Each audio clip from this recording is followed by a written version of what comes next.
Bismillahirrahmanirrahim. Assalamualaikum warahmatullahi wabarakatuh. Bismillah, alhamdulillah, wassalatu wassalamu ala habibillah Sayyidina Muhammad ibn Abdillah wa ala alihi wa sahbihi wa mawalah.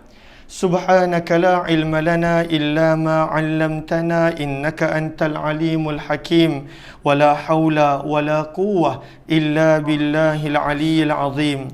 Allahumma rabbi syrah lana sudurana wa yassir lana umurana wahlul 'uqdatam min alsinatina yafqahu aqwalana.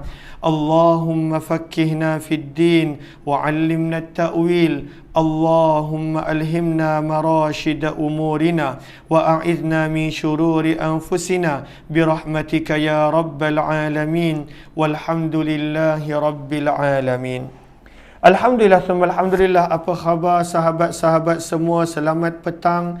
Salam pertemuan dalam program Hamba Ilahi siri yang ke-483 bersama dengan saya Umar Aziz, di mana pada pertemuan ini kita akan mengambil pengajaran ibrah daripada kitab Al-Adhkar karya Imam An-Nawawi rahimahullahu ta'ala.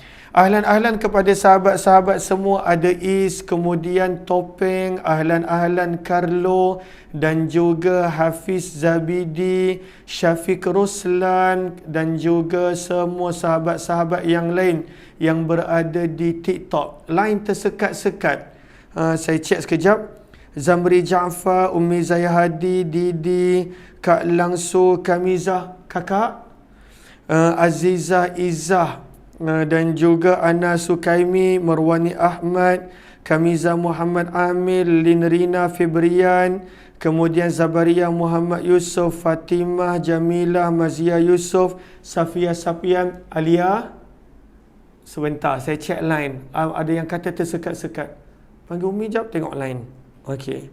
Fatimah S, Jamilah Zainal Abidin, Az-Zahra, Ana Sukaimi, Ninda Anis, ahlan-ahlan kepada sahabat-sahabat semua. Adakah so far okey? Kalau sahabat-sahabat yang join, mohon memberikan maklum balas. Adakah line okey? Di TikTok ada yang kata line tak jelas. Bagaimana di FB pada petang ni? Ahlan-ahlan kepada sahabat-sahabat semua. Pada petang ni kita nak sambung daripada riwayat yang ke-24 daripada 30 riwayat yang Imam Nawawi bawakan di hujung kitab beliau. Maka muka surat yang ke-664, riwayat 1236. Riwayat 1236. Okey, di FB so far okey, alhamdulillah. Di TikTok tadi harapnya Allahumma salli ala sayyidina Muhammad. Boleh cek kat TikTok tak? Okey, untuk cek. Dekat FB okey, dekat TikTok ada yang kata tersekat-sekat. Maka riwayat yang ke-1236, riwayat yang ke-24 daripada Allahumma salli ala sayyidina Muhammad, 30 hadis yang Imam Nawawi bawakan kepada kita. Maka riwayat yang ke-34, Imam Nawawi membawakan tentang pentingnya pada waktu itu perpaduan.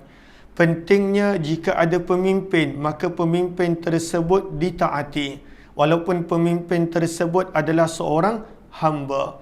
Maka kata Imam Nawawi rahimahullah, hadis daripada Irbad bin Sariyah radhiyallahu taala anhu. Beliau berkata, wa'adhana Rasulullah sallallahu alaihi wasallam mau'izah.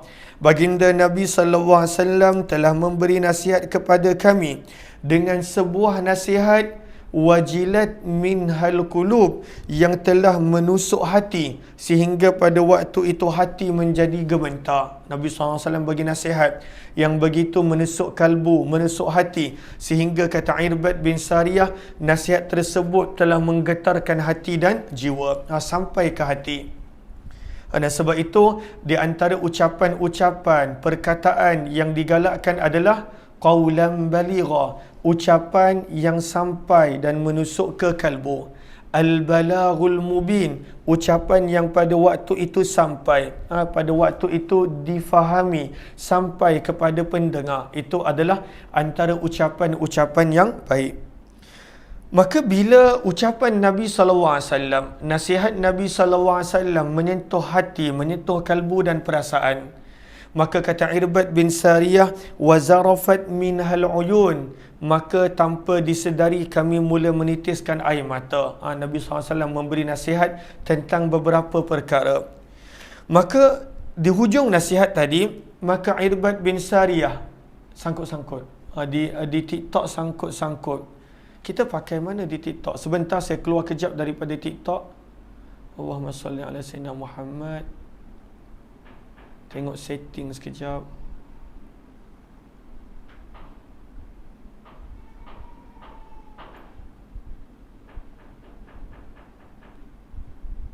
Minta maaf sahabat-sahabat. Nak cari mana setting dia ni? Setting Wi-Fi dia. Wi-Fi dah pakai okey, tapi sangkut-sangkut. Di TikTok sangkut-sangkut. Dia bergila-gila. Kejap TikTok, kejap FB. The live unstable. Saya minta maaf kepada sahabat-sahabat yang berada di TikTok. Tak pasti kenapa sangkut-sangkut. Okey. Allahumma salli ala sayyidina Muhammad. Masih lagi sangkut-sangkut. Saya tak pasti kenapa dekat TikTok sangkut-sangkut. Saya cuba nak tukar Wi-Fi lain. Hijau ke merah Wi-Fi dia? Okey. FB okey. Dekat TikTok hijau. Okey. Maka nasihat Nabi SAW telah menjadikan mereka menitis air mata.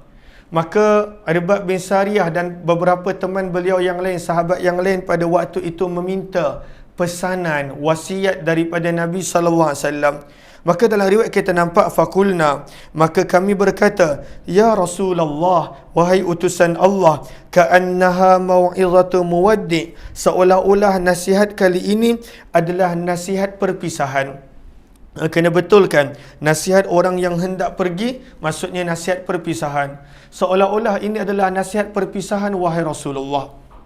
Maka baginda Nabi SAW pada waktu itu diminta oleh Irbad bin Sariyah, fa'ausina, maka berikanlah kami wasiat. Panjang lebar tadi wahai Rasulullah, tapi berikan kami sesuatu yang kami boleh pada waktu itu jadikan pegangan, yang kami boleh jadikan sebagai kekuatan dalam kami nak melanjutkan perjuangan ini. Maka apakah yang Nabi SAW pesan? Maka Nabi SAW pesan pada waktu itu yang pertama, usikum bitaqwallah. Yang pertama, Nabi SAW berpesan untuk menjaga hubungan dengan Allah. Dan itu adalah nikmat yang paling besar, nikmat taqwa, nikmat mempunyai hubungan dengan Allah.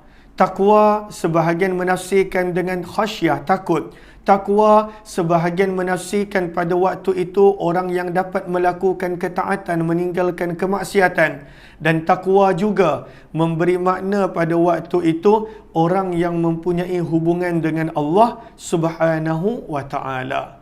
Maka Nabi berpesan untuk mempunyai taqwa. Dan taqwa ini penting. Bila kita pergi haji dan umrah pun, bekalan yang kita disuruh bawa adalah bekalan taqwa. Yang mana kita nampak pada suratul Baqarah ayat 197 tak silap. Yang mana Allah Subhanahu wa taala menyebut sebaik-baik bekalan adalah taqwa. Sebaik-baik bekalan adalah taqwa. Maka Nabi SAW pesan pada waktu itu untuk mempunyai taqwa. Itu yang pertama. Yang kedua, sabda Nabi SAW, was-sam'a wat-ta'ah. Dan pesanan yang kedua selepas daripada taqwa adalah mempunyai ketaatan, as-sama'. As-sama' maksudnya mendengar.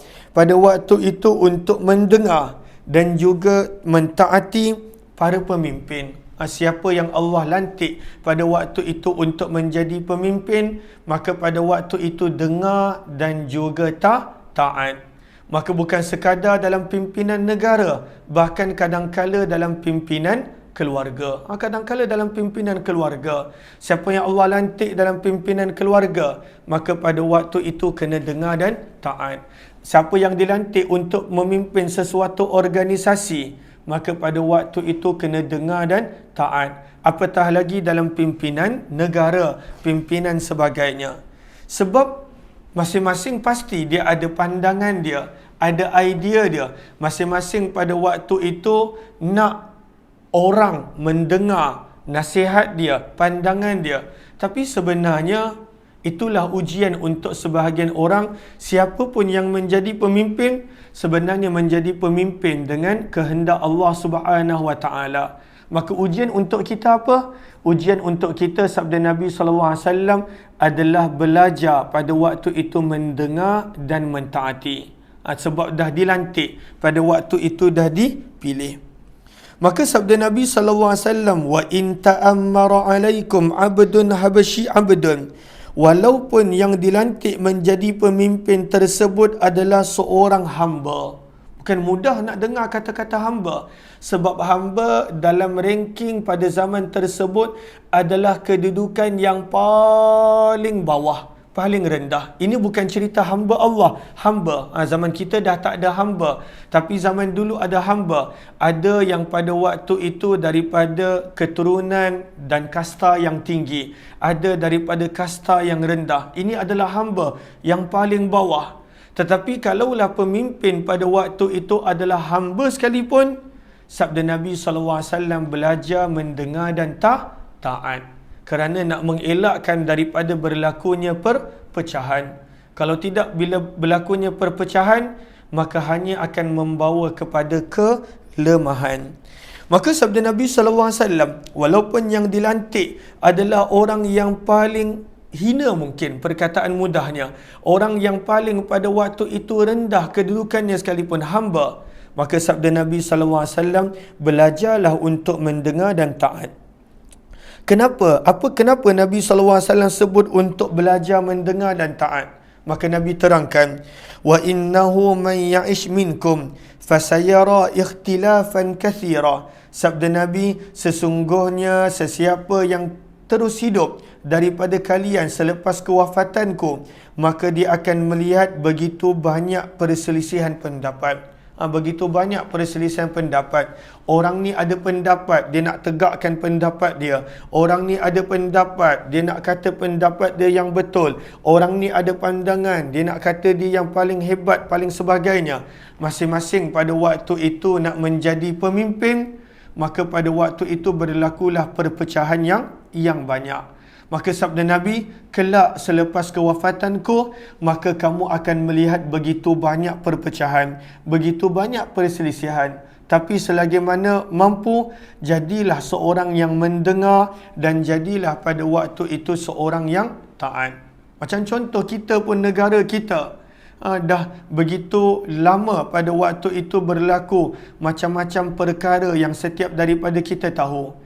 Nanti bila selesai daripada membuang undian, bila pada waktu itu dah dilantik seorang pemimpin, maka siapa pun dia, maka pada waktu itu kita belajarlah untuk mendengar. Selagi mana pada waktu itu tidak bertentangan dengan syariat dan pada waktu itu ketetapan Allah Subhanahu Wa Taala. Kalau tidak, sampai bila tak selesai? Sampai bila pada waktu itu berebut, bergaduh, bertengkar dan sebagainya. Maka sabda Nabi SAW, kelak siapa yang hidup selepasku akan nampak begitu banyak ikhtilafan kathira, perselisihan dan ikhtilaf. Sabda Nabi SAW, maka apa yang patut kita buat? Fa'alaikum bisunnati wa sunnatil khulafa'ir rasyidin al-mahdiyyin. Maka hendaklah kalian berpegang kepada sunnahku, ajaranku, dan sunnah para penggantiku yang selalu beroleh petunjuk. Addu 'alaiha bin nawajis. Peganglah ia dengan gigi gerahamu. Maksudnya jangan lepaskan. Dan berhati-hatilah kalian dengan perkara yang diada-ada, yang direka-reka.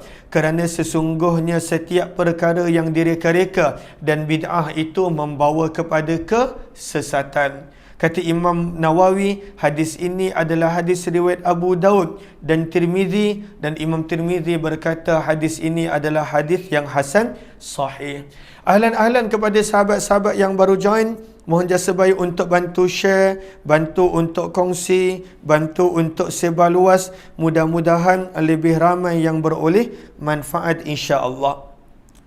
Riwayat yang ke 1237 menerangkan tentang yang menjadi penghalang daripada manusia melakukan maksiat adalah sifat haya, sifat malu.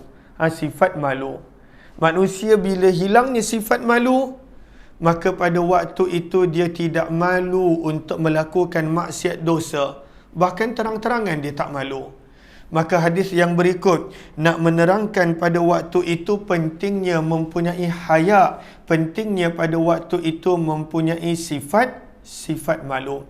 Sabda Nabi, kata Imam Nawawi, hadis yang ke-25 daripada Abu Mas'ud Al-Badri radhiyallahu taala anhu. Abu Mas'ud Al-Badri, sahabat Badar.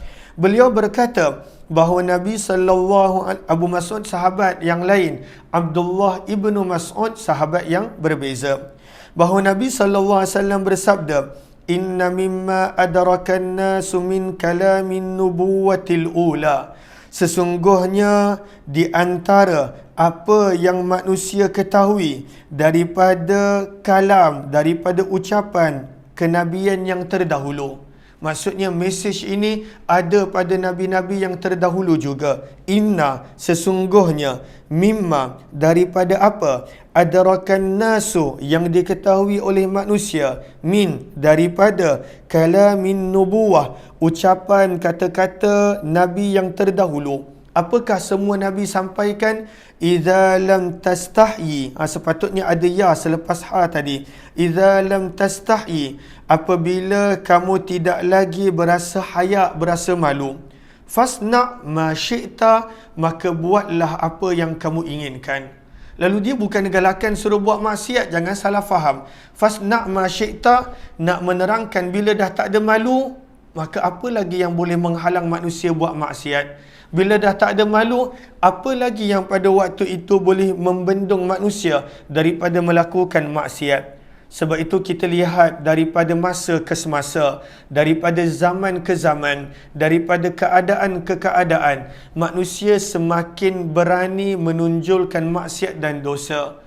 Bahkan kadang-kadang maksiat dan dosa tu Allah dah simpan, Allah dah tutup, dia pergi buka tanpa rasa malu, tanpa rasa haya. Maka sebenarnya inilah pesanan daripada zaman yang terdahulu oleh setiap para nabi. Bila hilangnya haya, bila hilangnya malu, maka sebenarnya manusia akan buat apa yang disuka. Walaupun pada waktu itu diberi nasihat, walaupun pada waktu itu diberi teguran, walaupun pada waktu itu diberikan peringatan, tetapi kalaulah tak ada benda yang paling asas, iaitu haya dan malu, maka manusia akan melakukan apa yang dia suka. Moga Allah kurniakan haya kepada saya, kita, bahkan kepada seluruh ahli keluarga kita. Amin, amin ya rabbal alamin. Pentingnya sifat haya, pentingnya sifat malu. Kadang-kadang kita marah bila ada anak-anak kita yang ada malu. Bagus. Cumanya malu yang pada waktu itu tak bagus adalah kalau contohnya tak tahu, maka tak nak bertanya. Itu antara malu yang tak baik.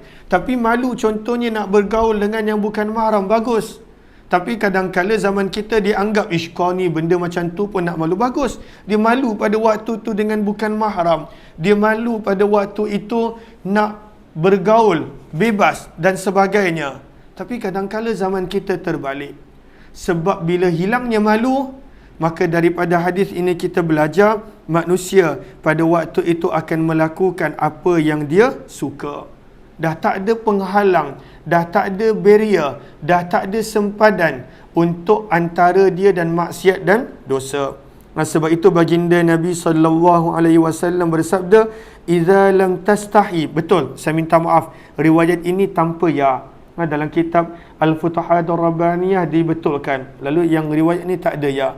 Idza lam tastahi, maka apabila kamu tidak mempunyai pada waktu itu sifat malu, sama ada pada waktu itu malu dengan Allah ataupun malu dengan manusia apabila melakukan maksiat dan dosa, maka pada waktu itu tidak ada apa-apa yang menghalang manusia daripada melakukan apa yang dia suka.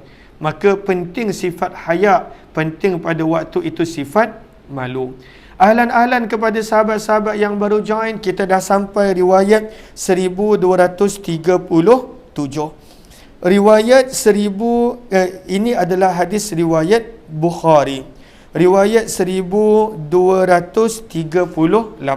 Riwayat 1238. Ahlan kita dah tiba hadis yang ke-26. So far okey ke lain? Hujan lebat dekat tempat saya. Dekat TikTok insya-Allah okey, dekat FB pun mungkin okey. Mohon sahabat-sahabat maklumkan adakah line okey. Sebab saya kadang-kala kalau tak tanya maka saya tak baca komen. So far okey, Kak Langsu, Allahumma salli ala Sayyidina Muhammad, Kuantan okey, di TikTok pun okey insya-Allah. Allahumma salli ala Sayyidina Muhammad wa ala ali Sayyidina Muhammad. Okey. Riwayat yang seterusnya. Okey. Riwayat yang ke-26. Riwayat yang ke-26. Daripada Jabir bin Abdullah radhiyallahu taala anhu, anna rajulan sa'ala Rasulullah sallallahu alaihi wasallam. Seorang lelaki telah bertanya kepada Nabi sallallahu alaihi wasallam. Yang mana riwayat 26 ni lebih kurang sama dengan riwayat Muaz bin Jabal, riwayat 1, 2, 3, 4. Maka orang ini telah bertanya kepada Nabi. Faqal, maka dia berkata, Ara'aita, bagaimanakah pendapatmu wahai utusan Allah? Idza sallaitul maktubat, kalaulah aku telah menunaikan solat yang fardu. Wa sumtu Ramadan, aku telah berpuasa pada bulan Ramadan. Wa ahlaltul halal, aku telah pada waktu itu menjaga batasan-batasan halal. Wa haramtul haram, aku meninggalkan perkara yang haram. Maksudnya apa jua kefarduan, kewajipan, ketetapan dia dah buat, yang mana tanggungjawab dia. Walam azid ala dhalika syai'a, dan aku tak ada tambah apa-apa. Segala perintah Allah dia buat, segala kefarduan dia lakukan, segala ketetapan dia lakukan. Dia tak ada buat ekstra yang nafil. Yang paling asas, yang paling basic, yang wajib dan fardu dia buat. Itu maksud dia. Adkhulul jannah, maka lelaki ni bertanya, bolehkah aku masuk syurga? Adakah cukup kalau buat yang fardu, yang wajib, tinggalkan yang larangan, tinggalkan yang haram, boleh tak masuk syurga? Ini kadang-kala kita pun ada soalan ini. Maka apa jawapan Nabi? Kalaulah kamu benar-benar pada waktu itu menjaga yang fardu, meninggalkan segala larangan dan yang haram, ketetapan Allah kamu buat, larangan Allah kamu tinggalkan, maka apa jawapan Nabi? Qala na'am, sabda Nabi, benar, ya, pasti. Maka daripada hadis ini bertepatan dengan hadis Muaz bin Jabal bila ditanya kepada Nabi, apakah amalan yang boleh menjadikan dia masuk syurga, jauh daripada api neraka? Itulah dia kena buat yang wajib kesemuanya, meninggalkan yang haram, larangan, pasti akan masuk syurga. Lalu kenapa pentingnya yang sunat dan nafil? Sebab kadang-kala kita pun tahu kita tak jaga sebaik-baiknya yang fardu. Ada kekurangan. Bila solat, maka pada waktu itu tak sempurna, dengan lalai, tidak khusyuk, lupa rakaat dan sebagainya. Maka sebab itu yang nafil, yang sunat adalah untuk menopap ataupun pada waktu itu untuk menambah kekurangan yang ada pada yang fardu. Maka sebab itu sabda Nabi, kalaulah kamu buat semua yang fardu, meninggalkan segala yang haram dan larangan, maka ya, jawapannya pasti akan masuk syurga. Jawapannya pasti akan masuk syurga. Maka sebab itu, kalaulah ada orang pada waktu itu dia permulaan dia hanya mampu buat yang wajib, dia step demi step, dia mampu jaga yang wajib dulu, jangan pula kita kecam, jangan pula pada waktu itu kita cela, jangan pula pada waktu itu kita remehkan dia. Sebab kalaulah benar-benar dia buat yang wajib, insya-Allah dia boleh ke syurga. Sebab kadang-kala kita ini terlalu cepat nak menghukum, terlalu cepat nak perli memerli, terlalu cepat pada waktu itu nak mengungkapkan perkataan yang boleh mengguriskan hati dan perasaan orang lain, sehingga orang pada waktu itu menjadi jauh daripada Allah disebabkan kata-kata kita, disebabkan diri kita. Orang tu peringkat demi peringkat, Dia mungkin sebelum ni fardu pun tak buat. Dia mungkin fardu pun tak buat. Maka pada waktu tu dia baru buat fardu, pada waktu itu kita dah cela. Tak pernah nampak pun duduk kuliah. Allahu Akbar. Dia baru datang fardu. Mungkin pada waktu tu dia baru nak istiqamah maghrib isyak dulu. Jangan kita perli memerli. Sebab kalaulah seseorang itu dia benar-benar jaga yang fardu, dia tinggalkan yang haram, sabda Nabi, dia pasti akan masuk syurga. Lalu kita nak menjadi perantaraan untuk orang dekat dengan Allah. Bukan dengan asbab kita, orang pada waktu itu jauh daripada Allah Subhanahu wa ta'ala. Maka sebab itu sabda Nabi dalam hadis ini, kalaulah seseorang itu benar menjaga segala perintah Allah, menjaga halal-halal yang Allah tentukan, meninggalkan larangan Allah, meninggalkan yang haram, dan dia pun sebut walam azid ala zalika syai'a, dan aku tidak melakukan lebih daripada itu, yang sunat pun tidak, yang pada waktu itu nafil pun tidak, dia sekadar jaga tanggungjawab dia sekadar pada waktu itu tinggalkan semua larangan Allah. Adakah boleh masuk syurga? Apa jawapan Nabi? Naam, pasti masuk syurga. Yang menjadikan manusia lambat ke syurga kerana yang fardu pun pada waktu itu dia tinggalkan, yang haram pun pada waktu itu dia lakukan. Maka di situ adanya perhitungan dan adanya pada waktu itu soal jawab daripada Allah Subhanahu wa ta'ala. Maka inilah hadis, insya-Allah saya rasa dalam minggu ni kita habis. Dalam minggu ni insya-Allah kita akan habis. Kita tinggal lagi beberapa muka surat. Mudah-mudahan insya-Allah Allah terima pengorbanan sahabat-sahabat semua sepanjang 2 tahun daripada 2021 hingga 2025. Selepas ini kita akan baca kedua-duanya. Satu, kita akan baca sirah, dan yang kedua kita baca juga syama'il. Sebab syama'il tu sebenarnya round kedua, pusingan kedua. Tapi sebab masa Maulid Rasul baru ni saya tak sempat nak habis. Banyak pula program yang saya perlu hadiri. Maka insya-Allah saya akan habiskan juga. Namun taklah detail seperti pusingan yang pertama. Dan saya masih lagi tengah tengok sirah apa yang patut saya ambil. Sirah apa yang patut saya ambil. Mudah-mudahan insya-Allah kita dapat teruskan waktu ini 6 sampai 6.30 setiap hari dengan pengisian-pengisian yang bermanfaat untuk saya dan juga untuk setiap daripada kita. Malam ni insya-Allah kita jumpa dalam pembacaan kitab umrah yang sempurna. Kepada sahabat-sahabat yang ingin untuk mendapatkan buku umrah yang sempurna, yang mana bagus kalau ada yang nak pergi umrah ataupun nak hadiahkan kepada orang yang pergi umrah. Kelebihan buku ini, dia ada sejarah-sejarah yang penting di Mekah dan Madinah. Selain dia ada doa-doa daripada kitab ulama-ulama yang terdahulu yang boleh dibaca ketika mana kita pergi ziarah. Lalu buku ni saya akan baca sampai 16 hari bulan. Sebab 17 hari bulan saya akan berangkat menunaikan umrah. Mohon sahabat-sahabat doakan saya insya-Allah. Lalu next trip saya akan bawa jemaah umrah adalah pada 22 hari bulan 2. Jika ada yang ingin bersama, masih lagi ada kekosongan, nanti boleh maklumkan insya-Allah. Terima kasih semua. Jumpa lagi malam nanti jam 10 malam.